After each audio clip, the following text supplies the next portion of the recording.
All right, folks, we're going to move into chapter 6 here. We're going to continue talking about police. First question we have to ask ourselves is, who are the police? Well,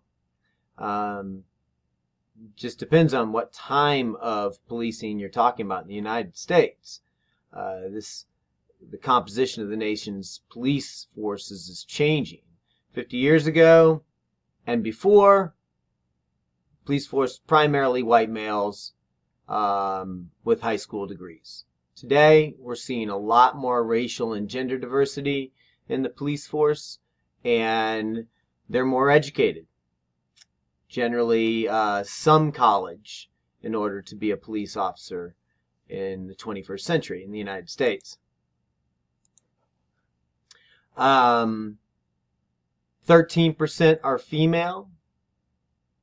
More than 11% are members of a racial minority group. Diversity within the police, as we all know, improves the overall policing function. So diversity is a welcome characteristic of modern policing. And minorities and women bring special skills and capabilities to the police force that maybe that traditional white male or white female would not bring to the equation.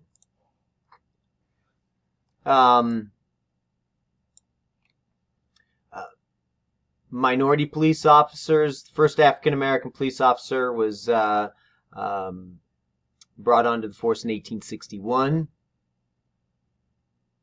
As you can imagine, the first African American officer experienced prejudice, and African American police officers experience prejudice even today.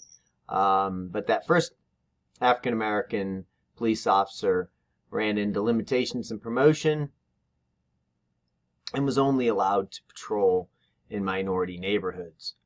This created a double marginality as both minorities and law enforcement officers.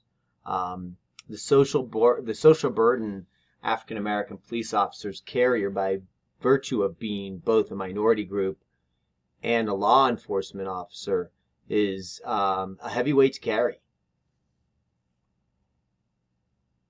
Today, a lot has changed. Many large agencies are quite diverse. Representation of minorities in political office and police leadership is a strong predictor of diversity within the ranks. Experience the same levels of stress as other officers, so these minorities experience the same, if not more, levels of stress as other officers, and minority officers do report some stress when they consider themselves marginalized within the department. So even though they are they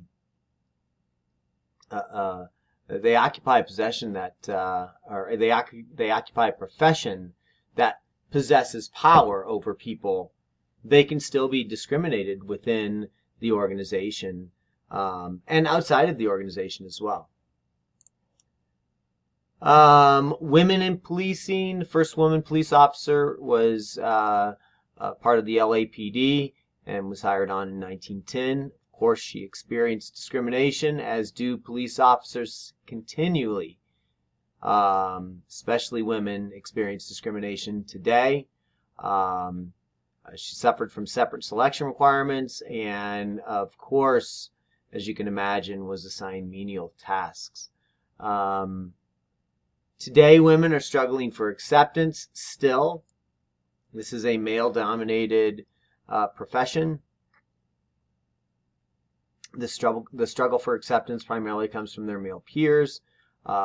Sexual harassment is reported often, and they may be targeted for more disciplinary actions and likely to receive harsher punishments and report higher levels of stress than their male peers.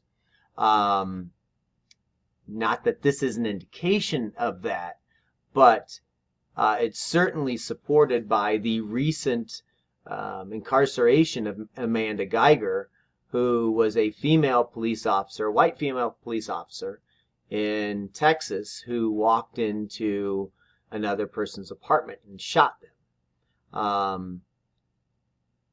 Police officers in Texas usually do not go to jail for shooting anyone.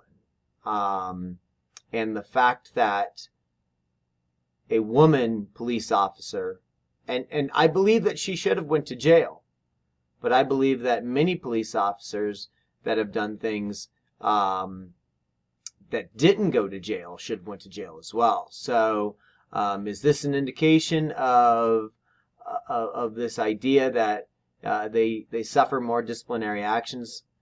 Maybe. Maybe not. Maybe it's a change in the times. The jury found her guilty, and maybe things are moving in a different direction than they have in the past. The educational characteristics, of course, most agencies do not require a college degree. But that doesn't change the fact that many people that end up in their ranks do have a college degree. 1/3 of all departments require at least some college. Some of the benefits: improved knowledge of the overall criminal justice system, if they're educated, a better communication skills with the general public, more efficient performance, and fewer citizen complaints come from those that are more educated. Police culture is, of course, culture being learned behavior. All professions have a culture, and policing is no different. What is unique as far as part of the culture of policing is cynicism, the belief that most people's actions are motivated solely by personal needs and selfishness. The blue curtain, of course, is a problem, the secretive, insulated police culture that isolates officers from the real society. And then, of course, we have to think about our core beliefs. Things like the police are the only real crime fighters. No one understands the real nature of police work. Loyalty to colleagues counts above everything else. It's impossible to win the war against crime without bending the rules. Members of the public are basically unsupportive and unreasonably demanding, and patrol work is unpleasant, and detectives should have it better. The police culture, like all cultures, develops from the interaction with peers on the job experience. Some experts fear that this can create an us against the world mentality, and that a vision of criminals as evil individuals can encourage and promote violence and brutality. But that might have some benefits as well. One, the safety of the culture enables recruits to adjust to the rigors of police work. Two, the culture encourages decisiveness. Three, the culture encourages individuals to draw sharp distinctions between good and evil. And four, it encourages officers to work in teams and to protect their colleagues. There needs to be something to said about this culture, because the fact that police officers are ostracized from most of the rest of society in many respects forces them to be extremely loyal to other police officers, because that is not only their work network, but it's most likely their social network as well. And as any law enforcement officer who rats on another law enforcement officer finds out quickly, it is a lonely place at work and in the social sphere when you're ostracized by your only social network.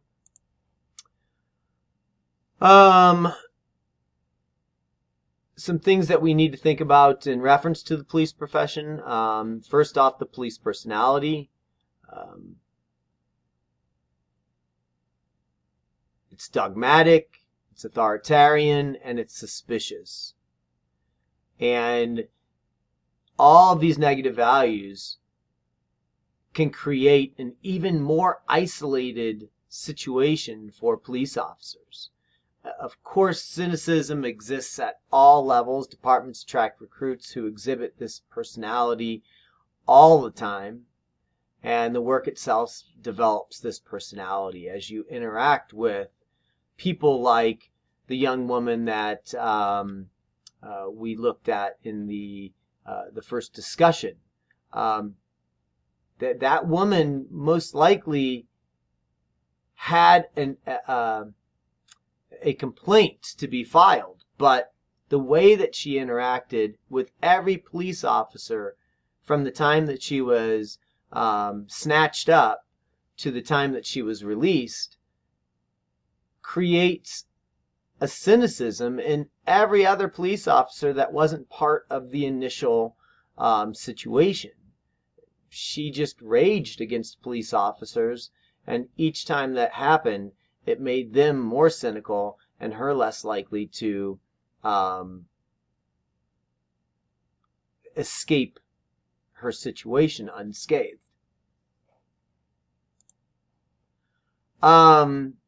Policing style is, of course, a major part of policing. This is a socialization process that encourages the creation of what your working style is going to be. Are you going to be the crime fighter? The most important aspect of your work is going to be the police work, and investigating serious crimes and apprehending criminals is going to be what you gauge your success by. Or are you going to be the social agent? This is a police officer that should be involved in a wide range of activities without regard for their connection to law enforcement. Things like social work and community building become part of your mantra. Or are you going to be the law enforcer? Play it by the book. Focus on enforcement at the expense of other duties. Or the watchman, where you're emphasizing maintaining order. As you can imagine, a police officer might have a dominant style, but seldom do they operate in one style. They bring a lot of these styles together to create who they are. Something to think about as you're working your way through this material. First, what are the differences among the police officers as a crime fighter, law enforcer, and social agent? And two, which role do you think is most effective in building an effective relationship with the community? And why? Why do you think that? This class is an opportunity to dig into policing and to empathize with them. So when you come across them in the social sphere, or when you become one, if that's where you're taking this degree, you have a better idea of what you're supposed to do. And therefore, you're better equipped at being the best police officer that you can be. Police discretion is a major part of policing. This is the use of personal decision making and choice in carrying out operations in the criminal justice system.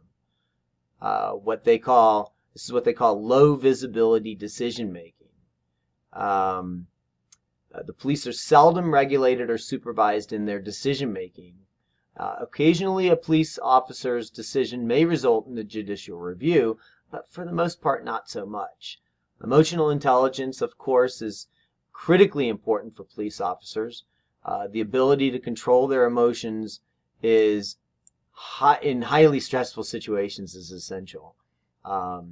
This is why they draw off of military-trained individuals and encourage them to move into policing as well. It's because they've dealt with things and they know how to deal with things.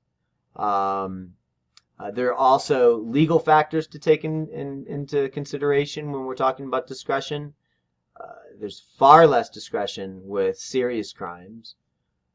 Some of the legal factors, as I mentioned, the more serious crime, the less discretion an officer has. There's some environmental factors. Depending on the needs and expectations of the community, a police officer may view some activities as serious and others he may ignore. There could be some departmental factors. In small departments, police officers may use more discretion because of a lack of resources. And some departments will issue directives to influence police behavior, like a mandatory arrest policy or quotas for certain crimes.